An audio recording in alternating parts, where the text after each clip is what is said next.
I personally think this went very, very well. I hope to hear back from you soon. Woo, if I'm successful, which I think I am. Woo. Okay, bye. I'm gonna go. Bye. No, you hang up. You hang up. Oh, you did hang up. Whoa, sorry guys, it's been a bit distracting today. As well as telling you that I am Johnny and I'm Michael Rosen's biggest fan, I've also just had a job interview to be the Chancellor of the Exchequer. That means I'll be the person in charge of all the country's money. And I think my interview went pretty well. I think they were pretty impressed. Should we watch a video? Nice. Now everybody, before we get started, don't forget to like, subscribe and ding dong, ring the bell. That will mean that as soon as a video drops like this, I just caught it. You'll get to see it. Then you'll be in fashion, like moi. Now today, I thought we'd have a look at funny videos. What does it mean to be funny? Maybe it could be something like this. Let's watch Strict. Everyone likes Strict. No breathing. Strict. We had a teacher who was so strict you weren't allowed to breathe in her lessons. She used to stand out the front going, "No breathing!" And you had the whole morning to get through. The weak ones just used to keel over and die. You'd hear them going down behind you. Kaboom, kaboom, kaboom. And there was always a whiny kid going, "Meh, can I go out and do some breathing?" And she'd say, "No, you've got all playtime to do it in." "Oh, go on, miss, oh, go on." Do you know, at the beginning of the week, there were 48 kids in my class. At the end of the week, there were only 5 of them left. Yeah, do you know, at the end of the day, you'd be stepping over kids just to get out the room. "Oh, no, there's Melanie. That's a shame, she's really nice." "There's Dave." "Hard luck, Dave. Always knew you were a bit weak."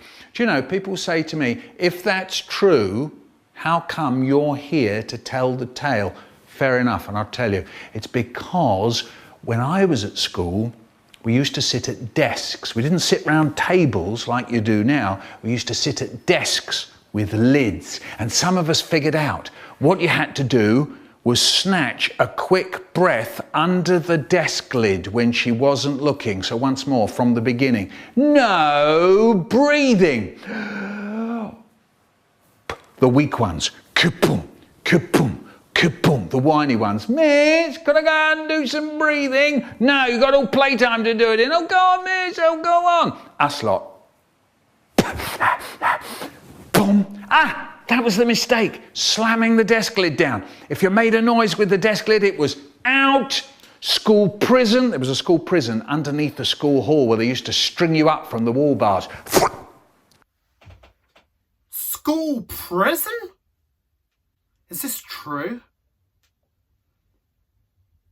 He wouldn't lie to us, would he? Would he? I want to know more. "Miss, I've been up here for 3 weeks. And there's rats. And they're nibbling my toenails." So I figured it out. What you had to do was put your thumb round the edge of the desk lid. So when it went down, it didn't make any noise at all. Once more, from the beginning. No breathing. The weak ones. Kaboom, kaboom, kaboom. The whiny ones. "Miss, can I go out and do some breathing?" "No, you've got all playtime to do it in." "Oh, go on, miss, oh, go on." These other kids. Boom. Out. School prison. "Miss, I've been up here for 3 weeks and there's rats and they're nibbling my toenails, miss." Me. Thumb round the edge of the desk.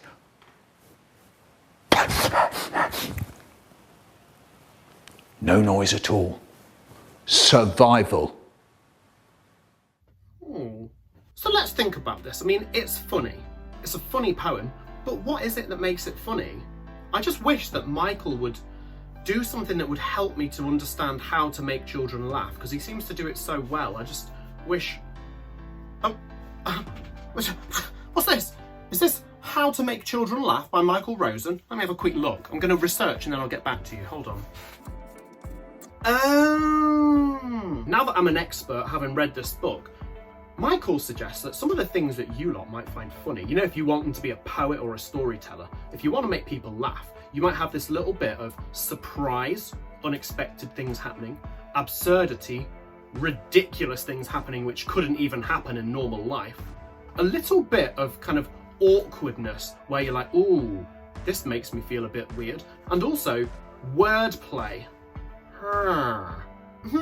Okay, that's cool. So that's no breathing. That's from Strict. Now, why don't we watch another one? And maybe we'll look for something like Exaggeration. You know, I always find it quite funny when someone's telling a story and then it gets a little bit less true, and a little bit less true, and a little bit less true. And then suddenly, your true story becomes a big fib. Bathroom fiddler. I'm the bathroom fiddler, the bathroom twiddler, the foodler and the doodler, the dawdler and the diddler. I dibble and I dabble, I meddle and I muddle when it's time for me to wash, when I know it's time for bed. When I go up to the bathroom to get ready for bed, I don't get washed straight away. I fiddle and I diddle. I pick up the toothbrush and I bite the bristles. I get the bristles in my teeth and I pull, I heave. I have a tug of war with the toothbrush. I'm winning! My mouth's full of bristles. I get the can of talcum powder. I hold it in my hand. I drop my hand down fast, and out comes a puff of powder. Catch the cloud of powder, but it falls to the floor. Hey! It's snowing in here! I make mixtures in the sink, pour in the shampoo and the bubble bath, whisk it all up to make the bubbles. Then I say, "Okay, you bubbles, you're finished." At that, I blow huge puffs of air, and the bubbles pop all over the place. Then I stick my finger down the plug hole and scoop out the mucky stuff down there. And then I stand and dream, sucking on the sponge. And then I stand and dream, sucking on the sponge. And dream, sucking on the sponge. Sucking on the sponge. On the sponge. The sponge. Sponge.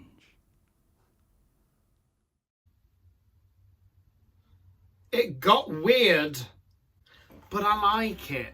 So this is a cool poem. This one's a bit different, isn't it? Like, definitely it's absurd. You know, things which begin as normal end up tiptoeing into being so strange that they don't feel normal anymore. There was definitely absurdity in it, but it was all about exaggeration and procrastination. You know, I can imagine that lots of this is true. I don't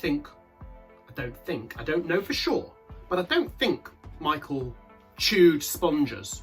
But I can imagine he took forever in the bathroom, dawdling around like he says, maybe taking forever to brush his teeth when he's thinking of some random stuff, making it a long job when it could be a short job, messing about. I like that it exaggerates. Makes me think of procrastination. Maybe we could write about that too.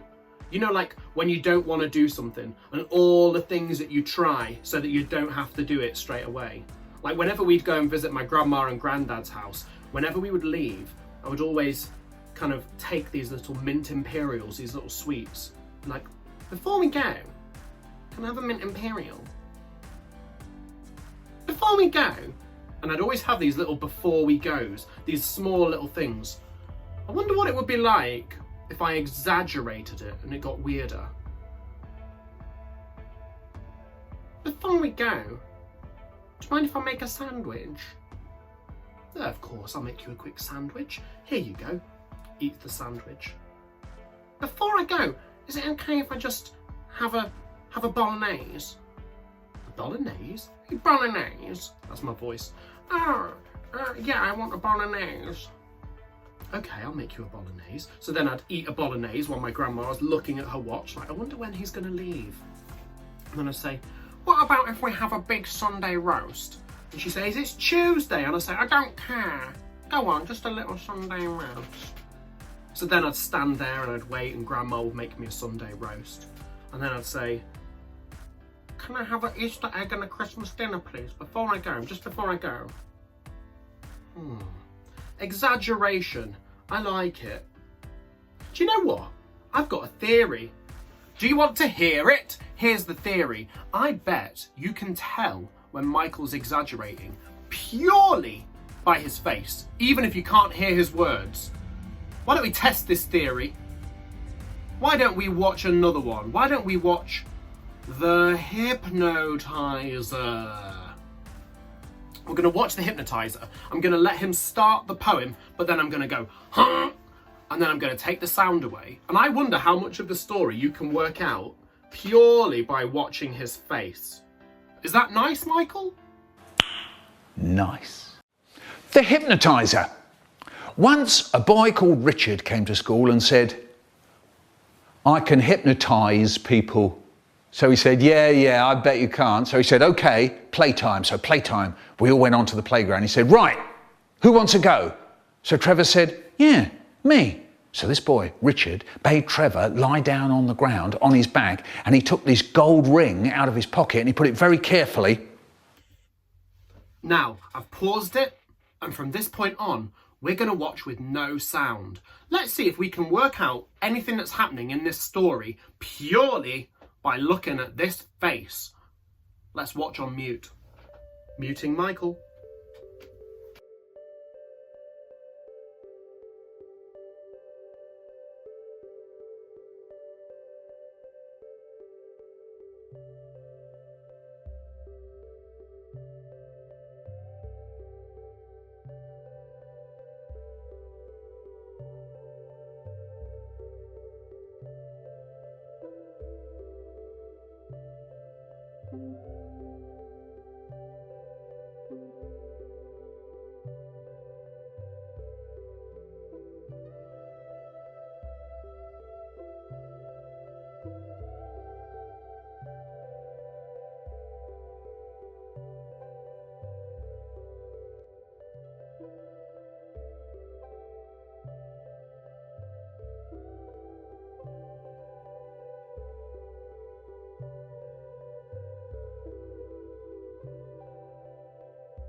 Okie dokie. So I noticed a few things. I noticed this action.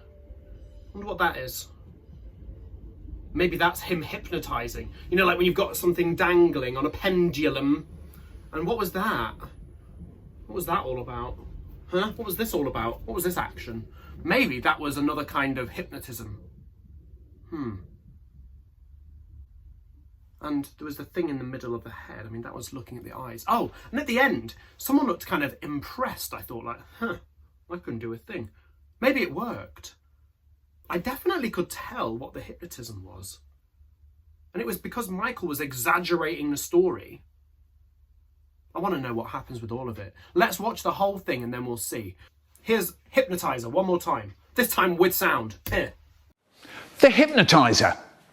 Once a boy called Richard came to school and said, I can hypnotise people. So he said, yeah, I bet you can't. So he said, okay, playtime. So playtime, we all went onto the playground. He said, right, who wants to go? So Trevor said, yeah, me. So this boy, Richard, bade Trevor lie down on the ground on his back, and he took this gold ring out of his pocket and he put it very carefully between Trevor's eyes on the bridge of his nose. Then Richard took this conker out of his pocket. It was on the end of a string, and he starts swinging the conker to and fro in front of Trevor's eyes, and he starts up talking in this spooky voice. Watch the conker, go to sleep, go to sleep. Watch the conker, go to sleep, go to sleep. And it went on for ages. And we were all crowding round, dead quiet, watching Trevor, listening to Richard going, go to sleep, go to sleep. Is it working, we said? Is he going to sleep? He's hypnotised. Blimey. Suddenly, the going in bell went. Boing, boing. At that, Trevor goes and stands up. He just stands up. Ha! Dusts himself down, so we all crowded around him going, were you asleep? You were asleep, weren't you, Trevor? Hey, were you hypnotised? And he looks at us, all fed up, and he says, only thing that happened was I got a rotten headache. After that, we used to go around telling people, you see that bloke over there? Him, Richard, he's brilliant. He can hypnotise people. He's a hypnotizer, you know. And Richard, he'd hear us saying all this and he'd go, yeah, I'll come off it, you lot. I'm not that good at it. I was a bit right, but I missed some things. Isn't it good? Hypnotizer shows us that you can kind of use your face as part of the poem too. Your whole body is a performance, isn't it, when you're making poems? I'm thinking I might go and write a poem now, you know. It's going to be another exaggeration poem. I want to write about that thing I used to do at Grandma's house when I used to want a mint, and then I'd want a boiled sweet, and then I'd want a boiled ham. Exaggeration. It's funny, isn't it? Well, I might go and watch some more videos on this channel. I'm going to go now, but I've got a pen, because I'm going to use it, and I'm going to write. Maybe you want to do the same. Let's try it. Exaggeration. What's been happening in my life that's funny? Hope I get that job. Nice.